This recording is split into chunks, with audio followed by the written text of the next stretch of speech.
Hello everyone. Hope all of you are doing well. Thank you for joining this virtual presentation on assessment in ELT. We are Group 1 and today we are going to present the first chapter, Testing, Assessing and Teaching, and the second chapter, Principles of Language Assessment. The first chapter will be covered by Arum Wardani and I, Aulia Anafik, and the second chapter will be discussed well by Elfrida Sabriani and Mikdad Abdul Aziz.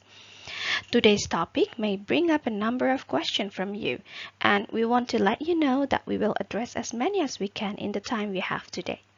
Well, without any further ado, let's get started. Thank you for the opportunity for me. So this is part 1 of testing, assessing, and teaching. Hi everyone.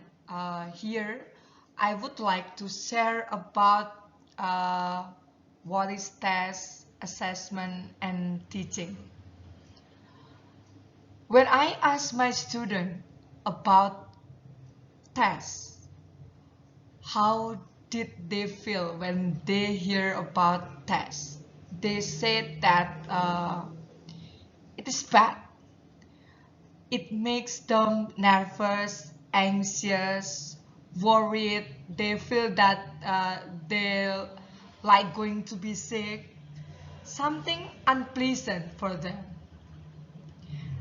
Actually, can tests give positive experience to the student?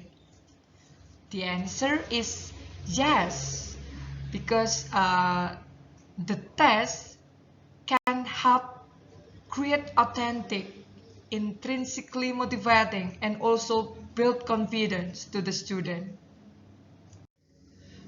A test is a method of measuring a person's ability, knowledge, or performance in a given domain. In the previous, we already talked about tests, so now we turn to have assessing and teaching. Like we said before about tests prepare administrative procedures that occurs in identifiable times. When assessment, it is an ongoing process. For example, students respond to a question, the student offers a comment, try a new word, tries out a structure, or makes essay, etc. And the process can be assessed by teacher, self-assessment by themselves, or assessed by other friends in peer assessment. What about teaching? Teaching is the opportunities for learners to listen, think, take risks, set goals, process feedback from the teacher, and recycle through the skill that they are trying to master. In this part of presentation, we will talk about kind of assessment. Those are informal and formal assessment, and then formative and summative assessment, and the last one is norm reference and criterion reference test. We will start with informal assessment. What is informal assessment? This kind of assessment can be start by giving incidental, unplanned comments or respond along with coaching and impromptu feedback to the student. For example, after they're finishing or on process of the task, the teacher can say great job, great, well done, to appreciate their work. Maybe after this one, they can also give marginal comment on paper.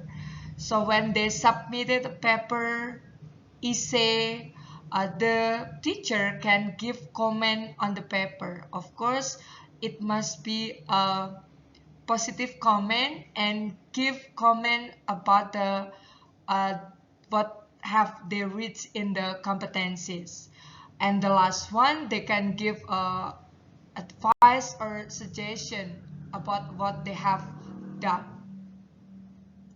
While in formal assessment, it has two characteristic. The first one that they are systematic plan sampling technique, and it is constructed to give teacher and student appraisal of student achievement. The next kind of assessment is formative and summative assessment. From the word form, formative assessment, the process of this assessment is affirming their competencies and skill with the goal of helping them to continue their growth process. Of course, the example can be taken from all of kind of informal assessment. On the other hand, summative assessment, this is to measure or summarize what the student has grasped and typically occurs at the end of a course or unit.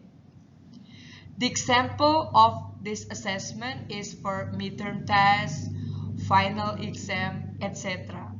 No wonder that most people, most students relate summative assessment as a test. Something unpleasant, something such a burden for them. So it's kind of a challenging for teacher to have or to design fun summative assessment for the students. The last is norm reference test and criterion reference test. For norm reference test, the characteristics are, the first one, scores are interpreted in relation to mean, median, and standard deviation.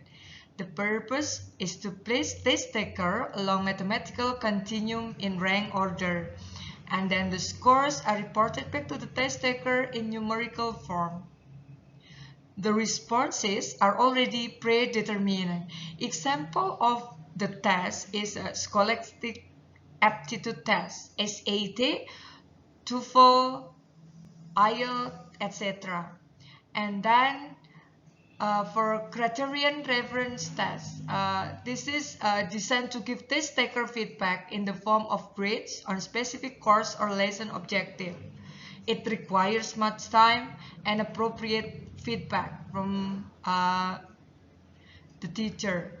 The example of this test is classroom test involving the students only one class and connected to a curriculum. What about the history of approaches to language testing? We will start in 1950s, where the process is for behaviorism. The testing focused on specific language elements such as the phonological, grammatical, and lexical contrast between two languages, and then continue in 1970s to 1980s for communicative theories. The whole of the communicative event was considerably greater than the sum of its linguistic elements. In this presentation, our group will talk about three approaches to language testing. The first one is discrete point and integrative testing, and then the second is for communicative language testing, and the last one is performance-based assessment.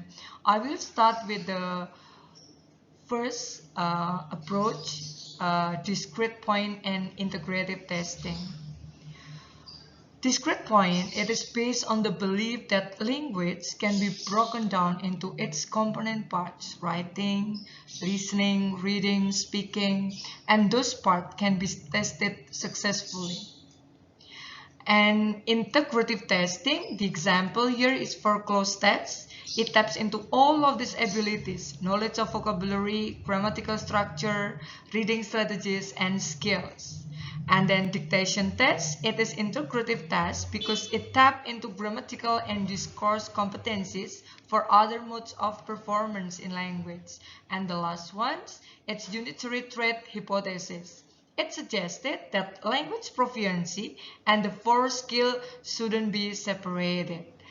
For the next approaches will be continued by Aulia. Well, we come to the second approach, a brief history of communicative language testing. By the mid-1980s, the language testing field had abundant arguments about the unitary truth hypothesis and had begun to focus on designing communicative language testing tasks. Communicative approach itself focuses on how language is used in real life. This is the definition by Heaton in 1989. Bachman in 1990 proposed a model of language competence consisting of organizational and pragmatic competence, respectively subdivided into grammatical and textual competence and into illocutionary and sociolinguistic competence. In addition, Bachman and Palmer in 1996 also emphasized the importance of strategic competence, or the ability to employ communicative strategies to compensate for breakdowns as well as to enhance the rhetorical effect of utterances. By the appearance of those theories, then, communicative testing presented challenges to test designers.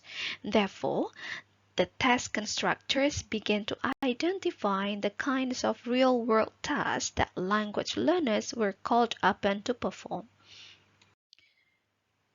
The last approach is performance-based assessment. In language courses and programs around the world, test designers are now tackling new and more student-centered agenda. Instead of just offering paper and pencil selective response tests of a plethora of separate items, performance-based assessment of language typically involves oral production, written production, open-ended responses, integrated performance, group performance, and other interactive tasks. A characteristic of many, but not all, performance-based language assessment is the presence of interactive tasks. In such cases, the assessment involves learners in actually performing the behavior that we want to measure. In interactive tasks, the test takers are measured in the act of speaking, requesting, responding, or in combining listening and speaking, and in integrating reading and writing. Paper and pencil tests certainly do not elicit such communicative performance. The prime example of an interactive language assessment procedure is an oral interview. Well, this is the last part of the brief history of language approach. The next slide, we're going to discuss the current issue in classroom testing. The design of communicative and performance-based assessment rubrics continues to challenge both assessment experts and classroom teachers. Let's take a look at three such issues. The first is the effect of new theories of intelligence on the testing industry. Then the advent of what has come to be called alternative assessment. And the last is the increasing popularity of computer-based testing. Let's discuss deeper on the next slide of those issues. Intelligence was once viewed strictly as the ability to perform linguistic and logical mathematical problem solving. This intelligence quotient concept has permeated the Western world and its way of testing for almost a century, until there was some new view of intelligence. Robert Sternberg, 1988-1997, charted new territory in intelligence research in recognizing creative thinking and manipulative strategies as part of intelligence.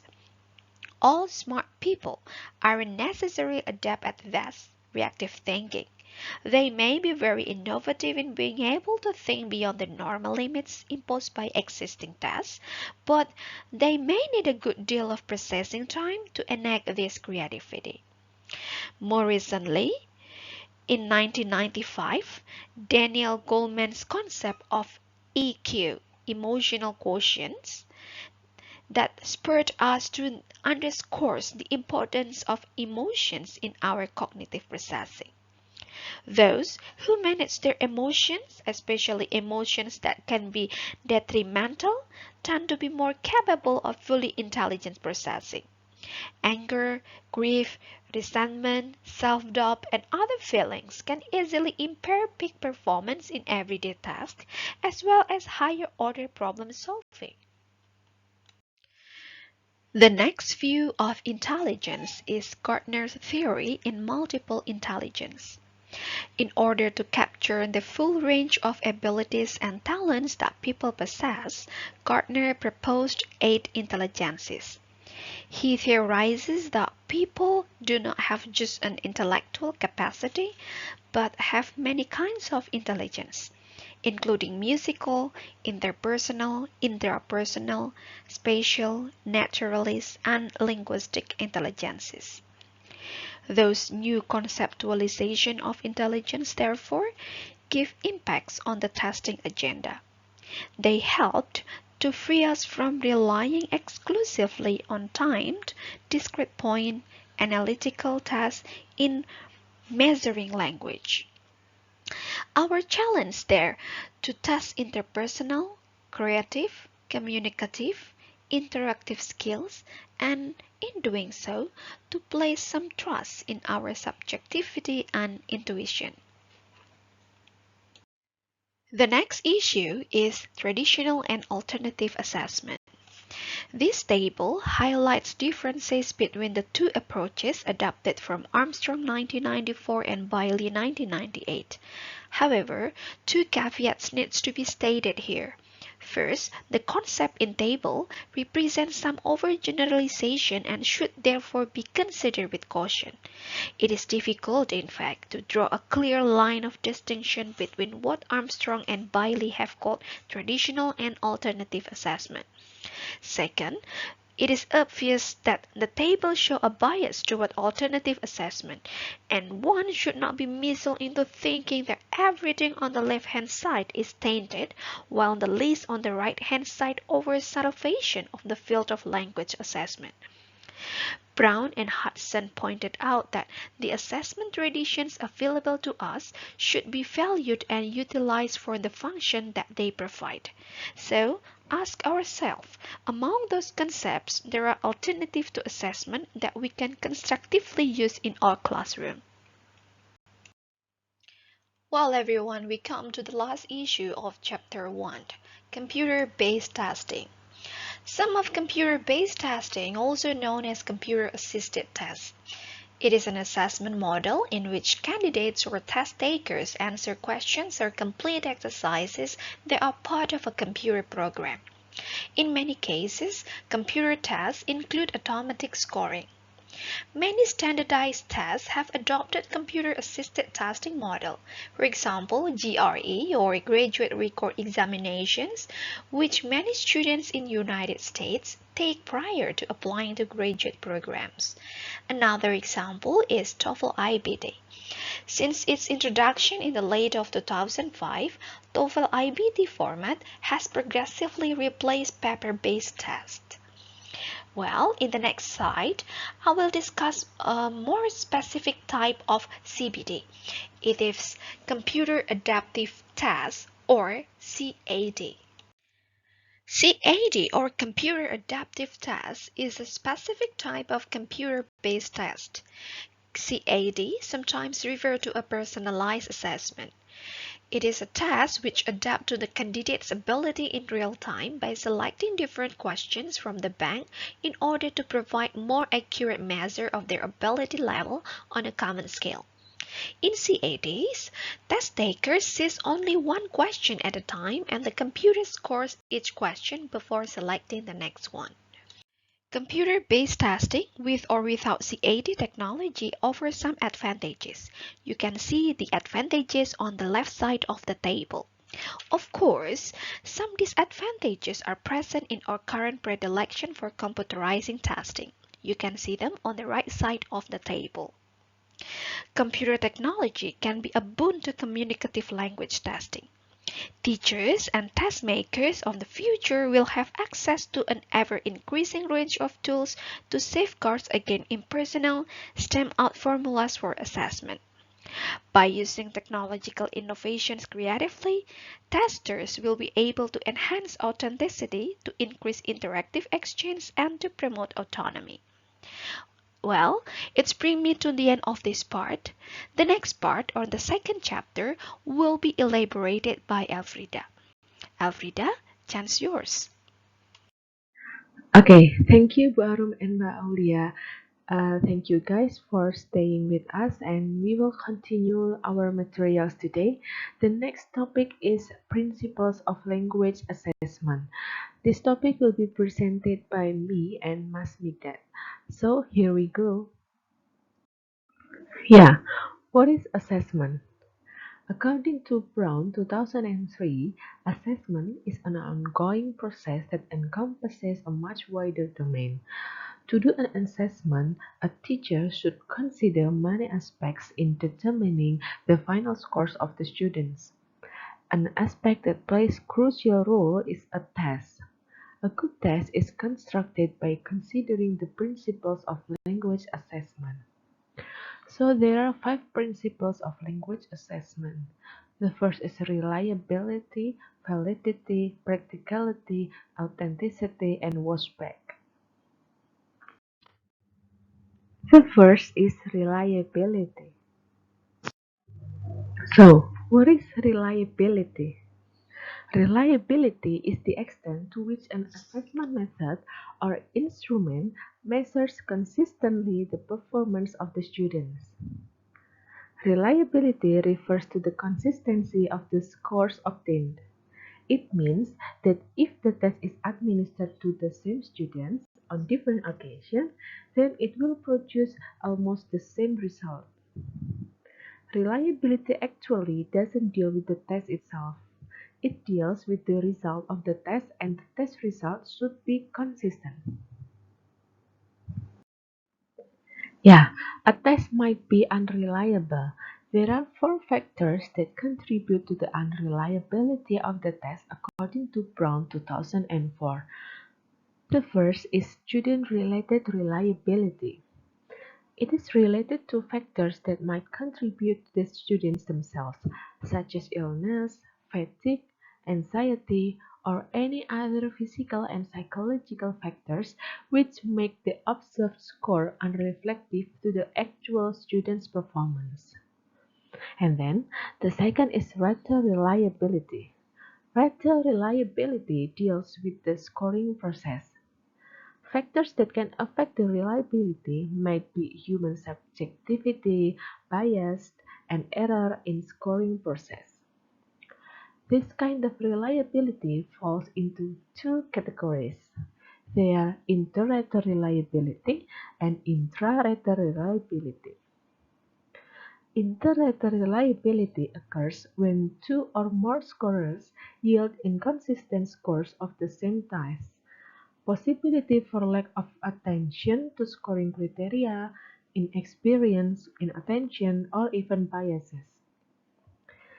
And then intra-rater reliability is a common occurrence for classroom teacher because of unclear scoring criteria, fatigue, and bias toward particular good or bad students or simple carelessness. And then the third factor is test administration reliability. It concerns with the condition and situation in which the test is administered. To increase the degree of this kind of reliability test, teachers as the administrators should consider all the things related to the administration. For instance, if we want to conduct a listening test, we should provide a room which is very comfortable to listening environment. The noise from outside the room cannot enter the room, and then for the audio system should clear to all students. Even we have to consider the lighting, the condition of the desk and chairs as well. The last factor is test reliability. Test reliability refers to the test itself, whether the test fits into the time constraint, and it means that the test should not be too long or short. The items also of the test should be crystal clear that it will not end with ambiguity. Now, let's talk about validity. Validity refers to the degree to which a method assesses what they are supposed or intended to assess. The tests themselves are not valid or invalid. Instead, we validate the use of a test score. A test of listening ability must actually measure listening ability. For example, if a student is given a reading test about a metamorphosis of the butterfly, a valid test will measure the reading ability, not his or her prior knowledge about the metamorphosis of a butterfly. So, the student is tested his or her reading abilities such as identifying general or specific information of the text. And then the test should make the student realize on his or her reading ability to complete the test. Brown 2004 proposed 5 ways to establish validity. They are content validity, criterion validity, construct validity, consequential validity, and phase validity. Now, let's talk deeper about content validity. Content validity is the correlation between the contents of the test and the language skills, structures, etc., with which it is meant to be measured has to be crystal clear.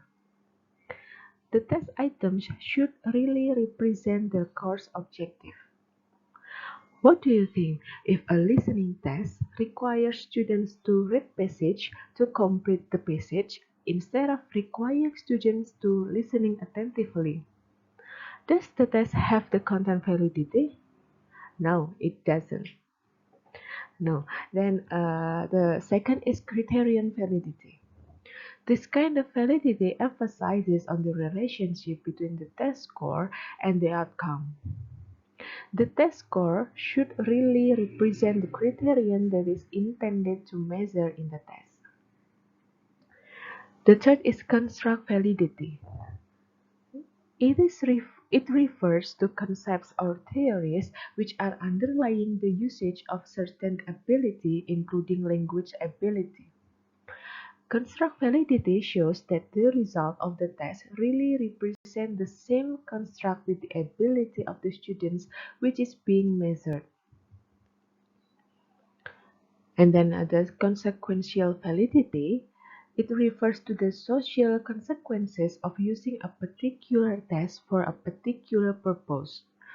The use of a test is said to have consequential validity to the extent that society benefits from the use of the test.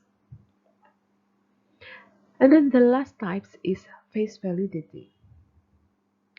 A test is said to have face validity if it looks to other testers, teachers, moderators, and students as if it measures what it's supposed to measure.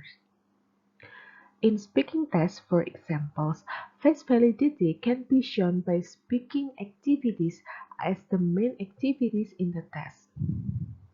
The test should focus on students' activities in speaking, not anything else. The test can be judged to have face validity by simply look at the items of the test. Note that face validity can affect students in doing the test. In conclusion, reliability means the results are consistent, and then for the validity means that the results satisfy the objectives. The principle of assessment for reliability is use only assessment tools that provide dependable and consistent information. And then the principle of assessment for validity use only assessment procedures and instruments that have been demonstrated to be valid for the specific purpose for which they are being used. This is the end of my part. Please continue the presentation with Mas Mikdad. Mas Mikdad, time is yours.